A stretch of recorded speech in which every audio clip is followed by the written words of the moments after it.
SMIS window, the secondary market intervention sales, and how the central bank had moved the exchange rate there from 360 to 380. The SMIS window is for importers. It's a window that allows you to, of course, you have to present your Form M and I think a letter of credit in order to show the legitimate use of the FX that you want to use to import items. So I mean, again, ladies and gentlemen, they're saying here increase local production, stimulate rapid economic recovery, safeguard rural livelihoods, and increase jobs.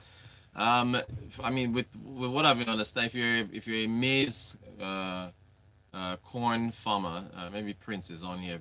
Do send a message because understand it's the same story whereby growing it here, I guess due to the soil and a few other reasons, it's not as easy compared to importing it. But the import bill is high. If the estimates that I saw is that we spent about $50 million or so in 2018 importing maize corn. But the thing is, it's such an important input for so many other items, that we consume.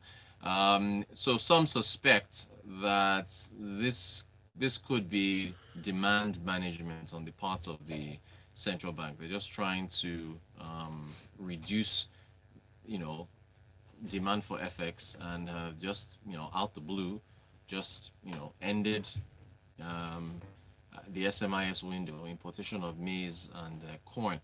Now, is this likely to, if you think about feed for animal feed and a number of other things, is this likely to increase prices, depending on how many people are going to be affected from not being able to access this window? It seems that could be the case, but one just has to wait to see what the likely impact is. But when a circular is just released and you've only got 2 days to just process all your requests, and that's the end of it, it does give a whiff of demand management. That's what it's looking like. But hey, again, we are still waiting on funds from the World Bank. We are still unifying exchange rates. Well, we still push on, but then it's the central bank. They tweeted this just yesterday, and the circular is dated July the 13th. So this is the latest circular, the latest mixtape from the central bank with regards to the outlawing the FX, the providing FX for maize corn importation through the official window. On to the Minister of Finance. I talked about her presentation on the medium-term expenditure framework for 2021 through to 2023. We talked yesterday about Nigeria's revenue issues with regards to debt and debt service in particular. Q1 2020, 99% of revenue spent on debts, 950 billion naira brought in, 940 billion spent on servicing debt.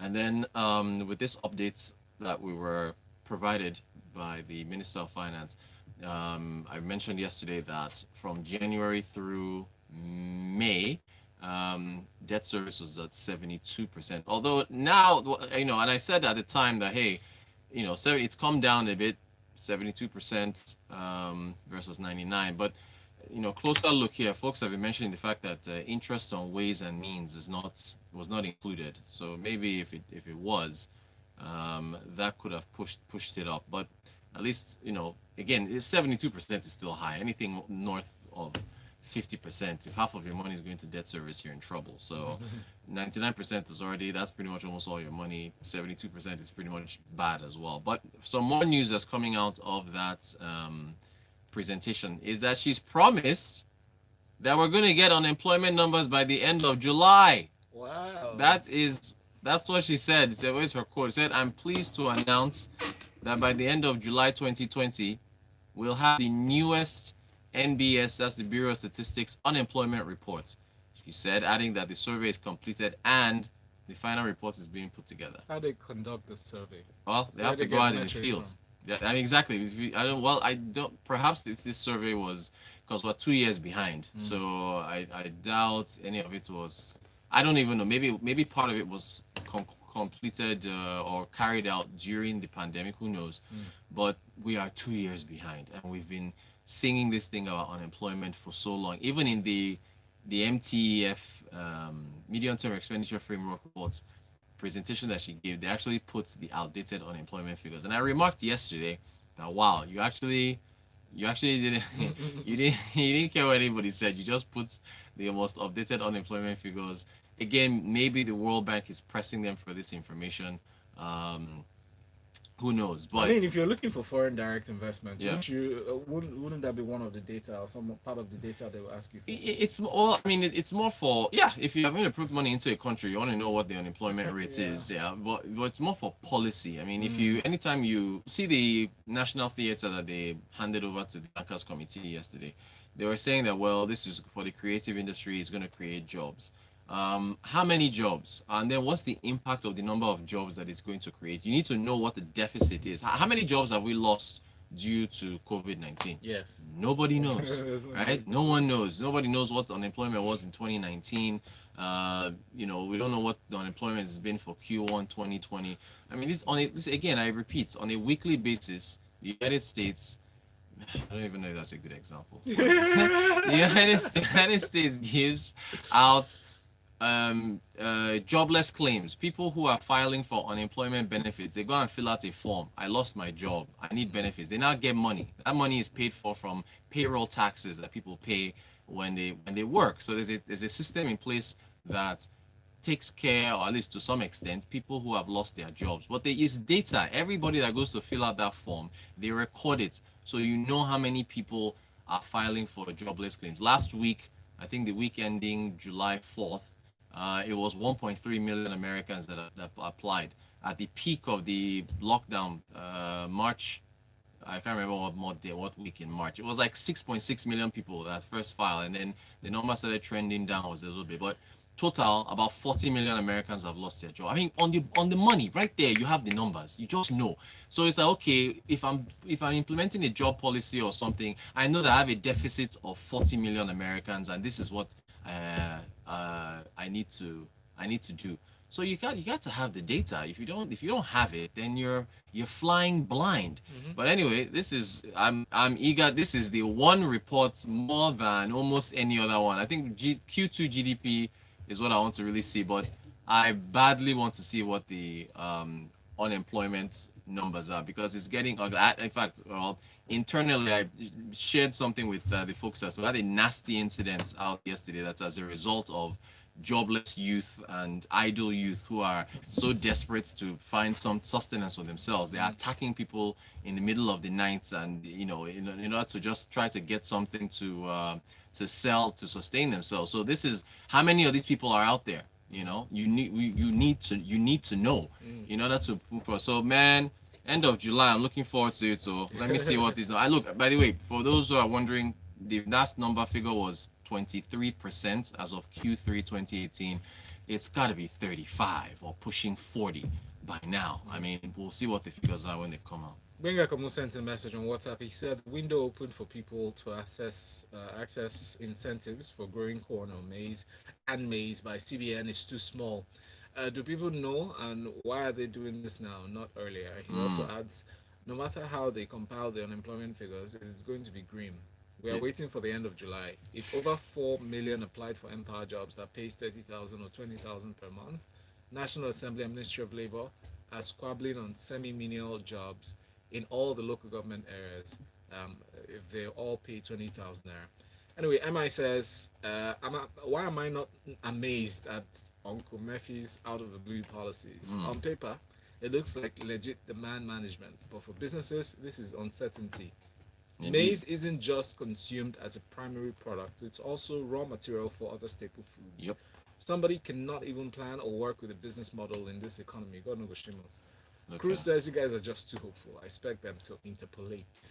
Tyler says start times will increase their rate by August. It practically didn't gain as much traction as other platforms.